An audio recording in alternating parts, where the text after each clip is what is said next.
देखिए types of कार्बो A9, ये हमारा टॉपिक है।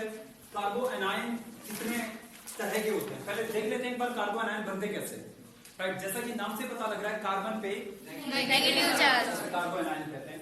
ओके, तो भी ये है types of carbanion. Carbanion देखिए types of carbanion, sorry देखिए जैसे ये आपके पास है, ये यहां पे मान लो वाई नाम की कोई चीज अटैच है और ये बॉन्ड टूटता है। बॉन्ड टूटा और कैसे टूटा कि दोनों इलेक्ट्रॉन कार्बन के पास चले गए, यानी कार्बन ने अपना इलेक्ट्रॉन तो लिया ही लिया, राइट? और ये हम ये मानते हैं कि जो ये बॉन्ड बना है ये म्यूचुअल शेयरिंग से बना है, क्यों ना? एक इलेक्ट्रॉन कार्बन का, एक इलेक्ट्रॉन वाई का, तब आकर ये बॉन्ड बना होगा। इसलिए हम बार बार ये लाइन कहते हैं कि ये कार्बन का इलेक्ट्रॉन है, ये वाई का इलेक्ट्रॉन है, जिनसे बॉन्ड बना है। देन हाँ, ये नहीं भूलना है कि इलेक्ट्रॉन आते कहां है, ऑर्बिटल में, जाते कहां से है, ऑर्बिटल से। जैसे कल हम कार्बोकैटायन की बात कर रहे थे, तो कार्बोकैटायन में उसका इलेक्ट्रॉन चला गया था, कहां से गया, ऑर्बिटल से। अब उस ऑर्बिटल में क्या बचा, अब वो खाली, राइट? अब वो खाली हो गया। तो इलेक्ट्रॉन आते ऑर्बिटल में है, इलेक्ट्रॉन जाते ऑर्बिटल में, या ये कहीं इलेक्ट्रॉन रहते ही ऑर्बिटल में है। अगर कहीं इलेक्ट्रॉन है तो वो किसी ना किसी ऑर्बिटल में। ये बात बहुत मायने रखती है, आगे जब हम रिएक्शन समझेंगे, उनका नेचर समझेंगे और अच्छे से, तो ये सारी बातें कहां काम आएंगी, ठीक है? और बॉयज सारे आए हैं, ओके या देखिए, तो दोनों इलेक्ट्रॉन कार्बन के पास आ गए। ये कौन सा फिजन है, तो ये कुछ ऐसा बन गया, राइट? सर ये क्या बना दिया, ये ऑर्बिटल बना देते हैं। कभी हम सीधा लिख देते हैं, कभी कभी ऑर्बिटल बना देते हैं, राइट? तो ये ऑर्बिटल में आ गया और कार्बन के ऊपर नेगेटिव चार्ज, इसे कार्बो एनाइन कहा था कल, राइट? फिर हमने कहा कि कार्बो एनाइन तीन तरह के होंगे, तीन तरह के टाइप्स ऑफ कार्बो एनाइन में। सबसे पहले अगर हम बात करें तो सबसे पहले वाले को कहते हैं प्राइमरी कार्बो एनाइन। 1 डिग्री नहीं बोलोगे, यहां बोलोगे प्राइमरी, राइट? Primary कार्बो A9. तो प्राइमरी कार्बो एनाइन वो होता है जिसमें कार्बन के ऊपर नेगेटिव चार्ज है और तीन बॉन्ड में से एक कार्बन की कोई चेन है, या फिर ये कह देते हैं एक कार्बन अटैच है, राइट? बट याद रखना ये चेन लंबी भी हो सकती है, ये भी हो सकता था, तो भी ये प्राइमरी ही रहता। और अगर ये चेन और लंबी हो जाती तो भी ये प्राइमरी ही रहता, क्योंकि जिस कार्बन पे नेगेटिव चार्ज है डायरेक्टली तो उससे एक ही कार्बन अटैच है, राइट? तो ये प्राइमरी कार्बन एनाइन है, हमने इसे CH3 मान लिया, राइट? एक कार्बन अटैच है तो ये प्राइमरी कार्बो एनाइन है, राइट? दूसरी कैटेगरी थी सेकेंडरी कार्बो एनाइन। सेकेंडरी मैं यहां ऊपर लिख रहा हूं, सेकेंडरी कार्बो एनाइन वो होगा जिसमें जिस कार्बन के ऊपर नेगेटिव चार्ज है उससे दो कार्बन अटैच होंगे, तो वो सेकेंडरी कार्बो एनाइन होगा, राइट? इसके बाद आता है टर्शियरी कार्बो एनाइन। तो ये जिस कार्बन पे नेगेटिव चार्ज है उससे अगर 3 कार्बन अटैच है तो ये टर्शियरी कार्बो एनाइन है, ठीक है बच्चों, राइट? तो ये 3 तरह की कार्बो एनाइन की कैटेगरी है। दूसरी बात जैसा कि कल हमने पढ़ा था और बहुत अच्छे से मानसी ये बात हमने रटी थी कि कोई भी चीज अपने ऊपर चार्ज रखना पसंद नहीं करती, राइट? ये बात आपको आगे तक ऑर्गेनिक केमिस्ट्री के बहुत सारे कंसेप्ट्स को समझने में हेल्प करेगी कि कोई भी चीज अपने ऊपर चार्ज रखना पसंद नहीं करता।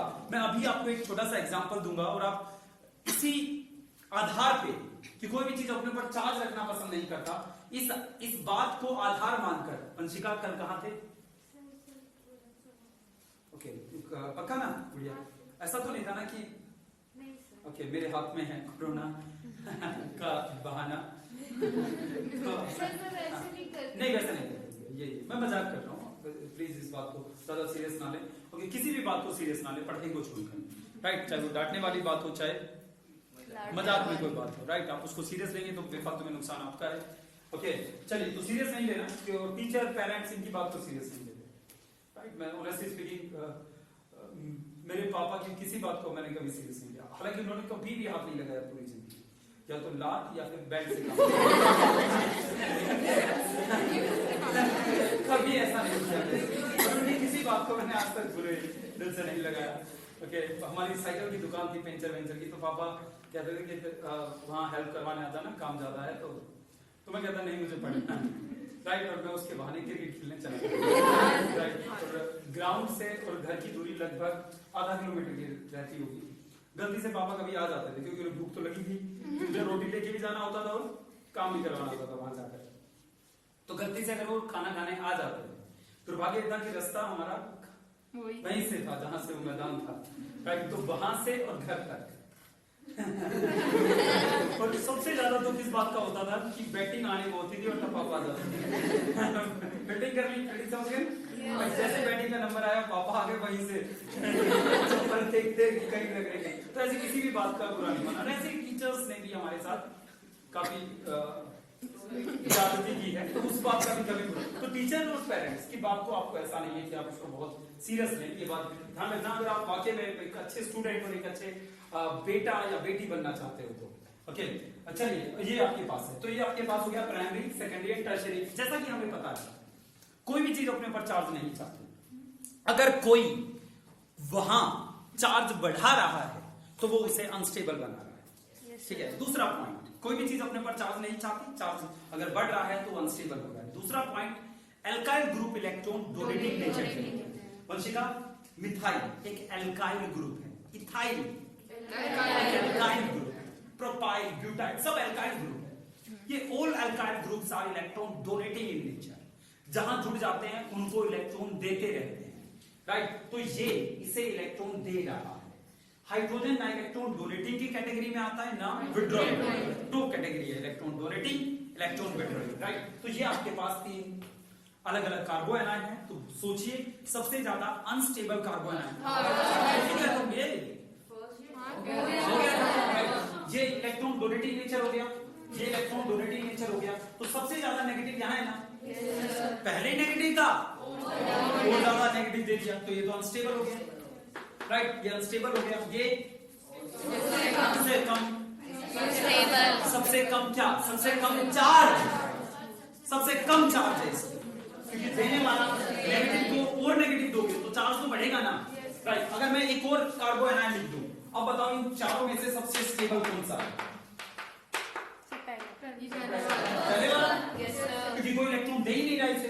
तो नेगेटिव जो चार्ज का अमाउंट है, नेगेटिव चार्ज है, वो यहां सबसे कम है, चार्ज कम स्टेबल ज्यादा।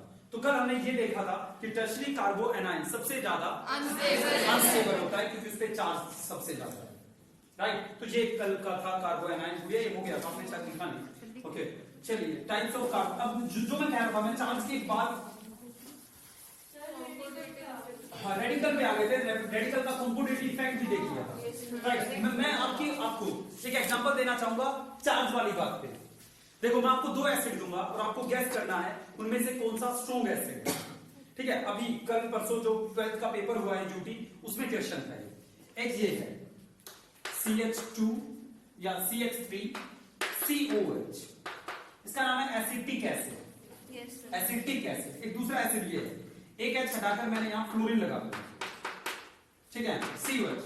पहले आपने बात सुनना, पहले मैं इसका आयुपैक नेम आपको बताना चाहूंगा। नंबरिंग यहां से स्टार्ट करेंगे। COH फंक्शनल ग्रुप में कार्बन आ रहा है 1 2। जो फ्लोरीन, क्लोरीन, ब्रोमीन कहां लिखे जाते हैं? Secondary place. क्या नाम होगा फ्लोरीन? तो इसका नाम हो गया 2 FLUOR, 2 फ्लोरो। दो कार्बन है, कार्बन कार्बन के बीच में सिंगल बॉन्ड है, 2 फ्लोरो इन एन का ई हटा दिया क्योंकि आगे ओ आ रहा है। तो इसका आयुपैक नेम है 2 फ्लोरो इथेनोइक एसिड। इसका आयुपैक नेम है इथेनोइक एसिड। 2 फ्लोरो है इथेनोइक एसिड। इथेनोइक एसिड 2 फ्लोरो इथेनोइक एसिड, इसको इथेन 1ओइक एसिड भी कह सकते हो। ए भैया तुमने प्रैक्टिस नहीं की ना आयुपैक नेम की, आपसे कह रहा हूं। नहीं हाँ, अभी आपकी आंखों से ऐसा लग रहा है आपको ये कुछ ज्यादा रास नहीं आ रहा। 2 फ्लोरो इथेनोइक एसिड, इसका नाम है इथेन 1ओइक एसिड, ये इसका आयुपैक नेम है। सोचो बच्चों, ये दो एसिड है, दो एसिड हैं, आपने 2 गिलास पानी लिए और दोनों में ये एसिड डाल दिया। राइट, 2 अलग अलग गिलास पानी के लिए और दोनों में ये एसिड डाल दिया, बराबर बराबर अमाउंट डाला। सोचना इस बारे में CH3 ये पानी में जाकर ऐसे टूटा, ये पानी में जाकर ऐसे टूटा, ठीक है, ओके। पहले तो ये बताओ इन दोनों में से कौन ज्यादा स्टेबल है? क्यों? फ्लोरीन ज्यादा इलेक्ट्रॉन नेगेटिव है तो इलेक्ट्रॉन खींचेगा ना। यस और जब फ्लोरीन इलेक्ट्रॉन खींचेगा नेगेटिव को कम करेगा ज्यादा करेगा? कम करेगा। फ्लोरीन कौन सा इफेक्ट शो कर रहा है? माइनस आई। जो ज्यादा इलेक्ट्रोनेगेटिव होते हैं वो इलेक्ट्रॉन खींचते हैं, राइट। कम इलेक्ट्रोनेगेटिव इलेक्ट्रॉन देते हैं, इसे इंडक्टिव इफेक्ट कहते हैं, राइट। यहाँ पे ये इलेक्ट्रॉन खींच रहा है तो ये माइनस आई इफेक्ट है, तो राइट इसका असर यहां तक पड़ेगा, राइट। यानी यहाँ नेगेटिव कम हो गया। ये स्टेबल या ये स्टेबल? ये ज्यादा स्टेबल, ये ज्यादा स्टेबल, ये कम स्टेबल, ठीक है, राइट। रिएक्शन कौन सी ज्यादा फॉरवर्ड जाएगी? समझ में नहीं आई बात? Let me explain this. In equilibrium, हाँ इन इक्विलिब्रियम, गलत बात है। इन इक्विलिब्रियम हमारे पास रिएक्टेंट होता है, रिएक्टेंट प्रोडक्ट में जाता है, राइट। थोड़ी देर के बाद प्रोडक्ट वापस आने लगता है, राइट। इसे इक्विलिब्रियम कहते हैं ना, जब स्पीड जितना वो फॉरवर्ड जा रहा है उतना बैकवर्ड जा रहा है, राइट। तो कौन सा रिएक्टेंट ज्यादा अपने आप को प्रोडक्ट में बदलेगा? नीचे ये स्टेबल प्रोडक्ट नहीं आया समझ में? ये स्टेबल है तो ये ज्यादा बनेगा ना गुड़िया, ऊपर वाला क्यों बनेगा? ऊपर वाला कम बनेगा, ओके। तो ये ज्यादा फॉरवर्ड जाएगा, इसमें प्रोडक्ट ज्यादा बनेगा क्योंकि प्रोडक्ट ज्यादा स्टेबल है। हर कोई स्टेबिलिटी चाहता है, और अगर ये ज्यादा बनेगा तो इसका पड़ोसी भी ज्यादा बनेगा, इसका मतलब इसने ज्यादा एक्सपोजिटिव छोड़े तो ये स्ट्रॉन्ग एसिड हुआ ना। कुछ समझ में नहीं आया? तब बताओ, अभी पता लग जाएगा कितना समझ में आया, कितना समझ में आया। चलो ये एक एसिड, राइट, एक एच हटाकर हमने यहाँ फ्लोरीन लगा दिया, ये बन गया CH3 CH2FCOH, राइट। फिर एक और एच हटाकर हमने एक और फ्लोरीन लगा दिया, ठीक है, COH, राइट। हमने एक और एच हटाकर, या सॉरी एच लगाए रखा, फ्लोरीन को हटाकर, एक फ्लोरीन को हटाकर फ्लोरीन लगा दिया, ठीक है, थर्ड वाला, सबसे स्ट्रॉन्ग एसिड ये, थर्ड वाला, क्योंकि इसका जो प्रोडक्ट बनेगा वो ज्यादा स्टेबल होगा, वो ज्यादा स्टेबल, वो ज्यादा स्टेबल क्यों है? क्योंकि चार्ज सबसे कम है, फ्लोरीन इलेक्ट्रॉन खींचता है, और जब फ्लोरीन इलेक्ट्रॉन खींचेगा तो नेगेटिव को कम करेगा, तो ये ज्यादा स्टेबल हुआ ना। अगर ये ज्यादा स्टेबल तो ये ज्यादा बनेगा, और अगर ये ज्यादा बनेगा तो इसका ये टूटकर ही तो ये दोनों बनाता है, ये ज्यादा तो ये ज्यादा, ये ज्यादा तो ये स्ट्रॉन्ग एसिड। नहीं आया समझ में? दूसरे में बताओ कौन सा एसिड? सर नीचे वाला, ये सबसे स्ट्रॉन्ग एसिड, राइट। दूसरे में क्योंकि यहाँ एक F है, यहाँ पे Cl है, तीसरे पे दूसरे वाला, चौथा। कुछ समझे या नहीं समझे? यस सर, राइट, ओके, गुड़िया राखी स्क्वायर Ka सुना है ना, राइट। Ka सबसे ज्यादा किसका होगा? Ka equilibrium constant for acid, हाँ आसान सा सवाल है, थर्ड का, इसी का होगा। Yes sir, K product upon reactant, sir product की कंसंट्रेशन ज्यादा है, प्रोडक्ट की कंसंट्रेशन ज्यादा है, ये ज्यादा तो ये भी तो ज्यादा, नहीं आया समझ में? Ka सबसे ज्यादा इसका, राइट। जो स्ट्रॉन्ग एसिड होता है उसका Ka ज्यादा होता है, राइट। pK कम होता है, वो मैं अब वहां नहीं जाऊंगा, ऑर्गेनिक पढ़ रहे हैं तो थोड़ी देर यहीं तक रहते हैं, ओके। आपको अरे यार वो दिए नहीं फोटोकॉपी करवाने के लिए, आपने बालाजी मंगाई नहीं होगी अब तक सर आ गई, यस सर, तो उसका फर्स्ट जो चैप्टर है GOC, वो GOC है, उसको करना। बड़े टफ क्वेश्चन है पर धीरे धीरे समझ में आने लगेगी, राइट। पहले तो बिल्कुल ऐसा लगेगा जेई की गलत मंगा ली, नीट की मंगा लेते, बट डोंट वरी, जेई की करो, नीट, हाँ फिजिकल आप बेशक नीट की मंगा लो, बट ऑर्गेनिक तो तगड़े लेवल की करनी पड़ेगी आपको। तो बच्चों ये था टाइप्स ऑफ कार्बन, समझ में आया? कोई भी चीज अपने ऊपर चार्ज नहीं चाहती, इसका असर इतना ज्यादा रहता है उसके रिएक्शन पे। आज वो प्रीति नहीं आई, नहीं तो उससे पूछते, पता लगा इस सारी बातों का फायदा क्या हुआ। इसको देखकर आपने ये बता दिया कौन सा स्ट्रॉन्ग एसिड होगा, माइनस आई इफेक्ट को देखकर। चलिए बच्चों एक टॉपिक रह रहा है hyper conjugation, yes sir, hyper conjugation, हाँ जी सर आपने कहा था कि इसके और टाइप्स कराने हैं, चलिए ओके, कार्बोनाइल की बात कर लेते हैं थोड़ी सी। फिर उसके बाद आगे बढ़ेंगे। आज हमें एरोमेटिसिटी पे आना है, कार्बो एनायन ओ टाइप। देखो बच्चों, ये कार्बन का रोबिन शर्मा कि कौन सा कार्बन है? बेंजाइल। लेक्चर खत्म हुआ जब हमने कहा था बस ये जरूर याद रखना कि बेंजीन पे अटैच कार्बन ये बेंजाइल कार्बन, राइट। इसको क्या बोलोगे?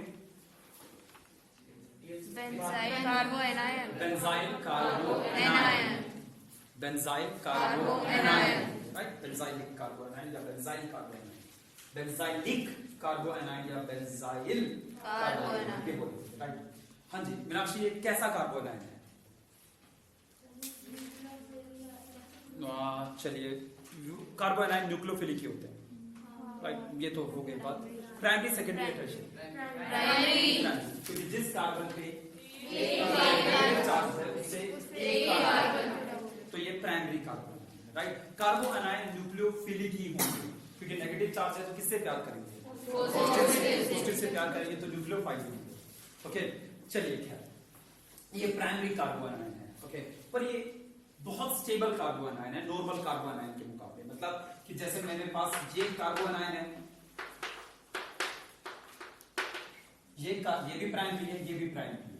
आपसे पूछा जाए इन दोनों में से कौन सा स्टेबल कार्बो एनायन है, तो ये स्टेबल कार्बो एनायन है। इसकी वजह देखिए क्या है, इसकी वजह है रेजोनेंस। इसकी वजह है रेजोनेंस। रेजोनेंस से क्या हो जाता है सर? रेजोनेंस से चार्ज एक जगह नहीं रुकता।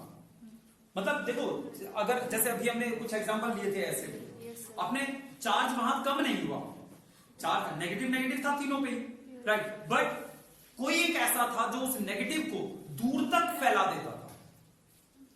दो फ्लोरीन लगे हैं तो नेगेटिव यहां नहीं रुकेगा, दो फ्लोरीन के पास भी जाएगा। हाँ, मतलब वहां तक फैला देगा, तो वहां तक जाएगा तो उसका असर बीच वालों पर भी तो पड़ेगा। Yes sir. तो मेरा पॉइंट ये है कि चार्ज कम होने का मतलब ये है कि चार्ज एक जगह ना रुके, वो घूमता रहे।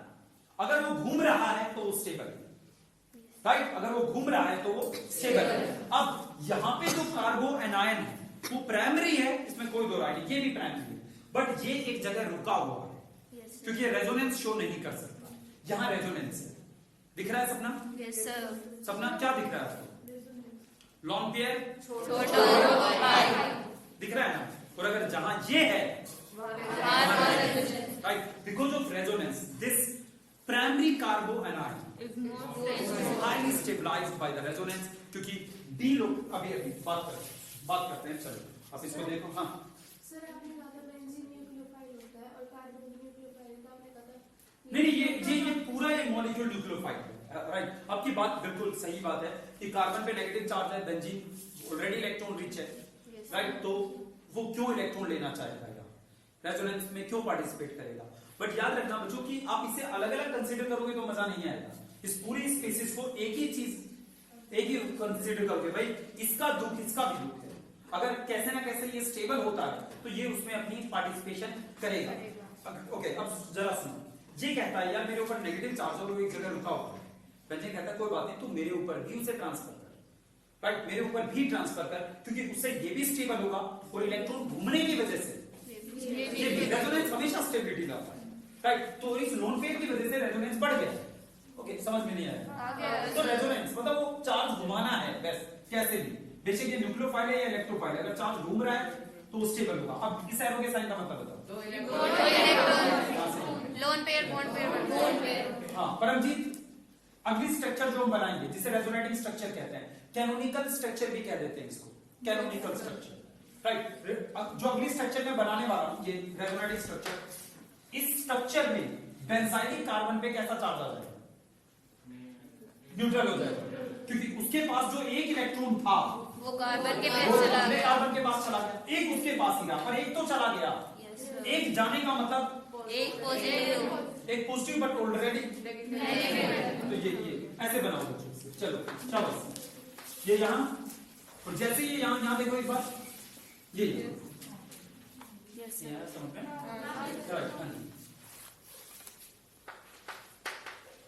ये बच्चों ये पहला ये बना। सर हम क्या पढ़ रहे हैं? हम पढ़ रहे हैं कि कैसे एक बेंजाइलिक कार्बो आनायन अपने आप को बहुत ज्यादा स्टेबल बना देता है बिकॉज ऑफ रेजोनेंस। ठीक है गुड़िया?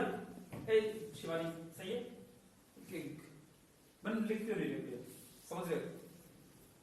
आपको कोई डाउट है तो पूछो। ये कार्बन है भैया, यहाँ H है, राइट? ये कार्बन है, यहाँ पे भी H है। ये कार्बन यहाँ है, कार्बन H, यहाँ खाली कार्बन।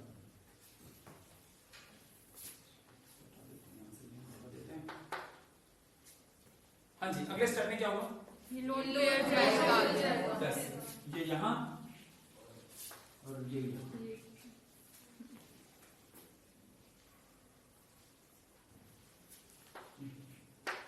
अगला टेस्ट अगला जाना चाहिए बच्चों, अगला टेस्ट अगला जाना चाहिए। और मैं भाई साहब मुझे ये नहीं पता ये मेडिकल वाले तो पेपर कहाँ से बनाते हैं? नॉन मेडिकल का पूरा पेपर तो बालाजी से आता था लास्ट ईयर, बालाजी से आता था। F2 का जो था LN से बन के आता था वो पेपर, वो पूरा बालाजी से क्वेश्चन रहते थे। और इस बार भी शायद ऐसा ही होगा, इसको अच्छे से तैयार कर लीजिए। हाँ जी बताइए, कहाँ नेगेटिव आ गया? पैरा पे आ गया नेगेटिव। ऑर्थो से यहाँ गया सीधा, ये यहाँ, तो यहाँ डबल बॉन्ड, ये यहाँ, ये बन गया। मुस्कान तन गुड़िया बना दिया पूरा, शाबाश बढ़िया। ये यहाँ गरिमा ने पूछा ना फिर आपसे, ओके चलिए। ये यहाँ जाते ही वो आगे बॉन्ड पेयर आगे ये दोनों लोन पेयर कहाँ चले गए? ऑर्थो पे नेगेटिव, ऑर्थो पे नेगेटिव, लोन पेयर।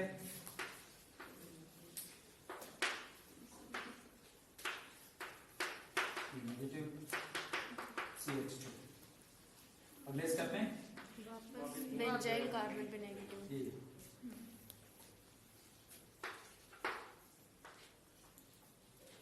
भैया फारूक क्या नाम है आपके पापा का? अगर मैं घर आऊँ अभी होम, ठीक है। कोई लैंडमार्क है घर का कि उस साइड आना है या उस साइड, जोड़ के साइड, मंदिर वाली साइड, ऐसा कुछ? ऐसा कुछ नहीं काम है। तो क्या जैसे आप किसी को बताते हो भाई उस साइड आ जाना, कुछ इस साइड जोड़ भी नहीं, इस साइड जोड़ भी नहीं, दूसरी घड़ी है। ठीक, चलिए तो मैं आऊंगा भैया, सीरियसली यार रखना ना बुक कहीं, वो आपके पेरेंट्स के सामने ही मैं सुना रहा हूँ आपके पेरेंट्स यहाँ या है ही जैसे वो सब होता रहेगा, सीन अच्छा नहीं लगेगा आपको भी। ओके तो ये आपके पास है बच्चों प्रेजेंट। सर कहना क्या चाहते हो भाई? मैं ये कहना चाहता हूँ कि एक बेंजाइलिक कार्बो आनायन स्टेबल होता है, राइट? स्टेबल होता है। अच्छा एक बात बताओ, एक तो ये बेंजाइलिक कार्बो आनायन है और एक ये, इन दोनों में से कौन ज्यादा स्टेबल है? एक ये है और एक ये। नीचे वाला सर। क्यों नीचे वाला? सर ऊपर वाले में तो रेजोनेंस ही नहीं है। यस सर, राइट, वो एक जगह ही रुका रहेगा। Yes, sir. कैसे? लोन पे छोड़ो पाई। No resonance. नो रेजोनेंस का मतलब ये है कि यहाँ तो रेजोनेंस है, यहाँ तो लोन पेयर घूम रहा है, यहाँ तो नेगेटिव चार्ज घूम रहा है, बट वहां एक ही जगह रुका हुआ है, तो अनस्टेबल। ये स्टेबल। ठीक है बच्चों, ऐसी ही कहानी कार्बोकैटायन के साथ भी होती है। लेट्स सी कार्बोकैटायन भी कैसे अपने आप को स्टेबल बनाते हैं थ्रू रेजोनेंस। ठीक है बच्चों, राइट, देखते हैं बस वो टॉपिक, फिर आगे चलिए। रेडिकल के बारे में तो कल देखा ही था हमने। वंशिका गुड़िया, वंशिका दोनों आई आज। चलिए कल दोनों नहीं आएगी। उस वंशिका से बात होती है? मन लग गया उसका? अब लगने लगा है सर। अच्छा पहले नहीं लगा था। हाँ दोस्ती, आप मानसी की दोस्ती जिससे हो जाए वो कैसे भाई साहब मन के गई हो। देखो बच्चों, नेक्स्ट है कार्बोकैटायंस। कार्बोकैटायंस को भी देख लेते हैं एक बार, वो कैसे अपने आप को स्टेबल बनाते हैं। देखो ये बेंजीन, ओके, ये आपके पास देखो, ध्यान से देखना बच्चों, समझना इसे। ये H, ये Y नाम की कोई चीज है और ये H है, ठीक है। ये बॉन्ड टूटा, और दोनों इलेक्ट्रॉन y ले गया। किस तरह का फिजन है? हेटेरोलिटिक। हेटेरोलिटिक कैसे? हेटेरोलिटिक दोनों एक ले गया तो हेटेरोलिटिक है। रेडिकल है, यहाँ देख ले, कोई बात नहीं, गलती हो जाती है भाई, पारस जान लेगा बच्चे की। हेटेरोलिटिक फिजन, जहाँ हेटेरोलिटिक फिजन हुआ और दोनों इलेक्ट्रॉन y ले गए, राइट? तो y ले गया। अब ध्यान से सुनना, मैं कहना क्या चाह रहा हूं, अपना इलेक्ट्रॉन ले गया, साथ में कार्बन का भी ले गया, राइट? इसका परिणाम ये निकला कि नहीं, आप मेरी बात सुनो। पॉजिटिव ये तो मुझे पता है, इस पे इतना स्ट्रेस डालने की जरूरत ही नहीं है। ओके, जैसे ये कार्बन है, इस कार्बन की हाइब्रिडाइजेशन क्या है? sp3, right? एक बार मैं फोटो बनाता हूं इस कार्बन का। ये इस तरीके से ऑर्बिटल रहते हैं, above the plane, below the plane. तो मैं ऐसा बना देता हूं, ये, राइट? ये कौन सा ऑर्बिटल है सर? ये sp3 है। बॉन्ड बनाने से पहले उसके सारे ऑर्बिटल मिक्स हो जाते हैं, राइट? तो वो मिक्स होकर ये इलेक्ट्रॉन किसमें? sp3 में, ये sp3 में, ये sp3 में, ये sp3 में, राइट? मैं एक चीज और दिखा देता हूं। S ये था कार्बन का 2s1, 2px1, 2py1, 2pz, right? ये पहले मिक्स हुए, तब ये मिक्स होने के बाद ऑर्बिटल बना, उस ऑर्बिटल ने बॉन्ड बनाया। ऐसे बॉन्ड नहीं बनाई। देखो, हाइब्रिडाइजेशन का कंसेप्ट धीरे धीरे समझ में आता है, बट समझना जरूरी है। आप इसे इग्नोर नहीं कर सकते, छोड़ नहीं सकते।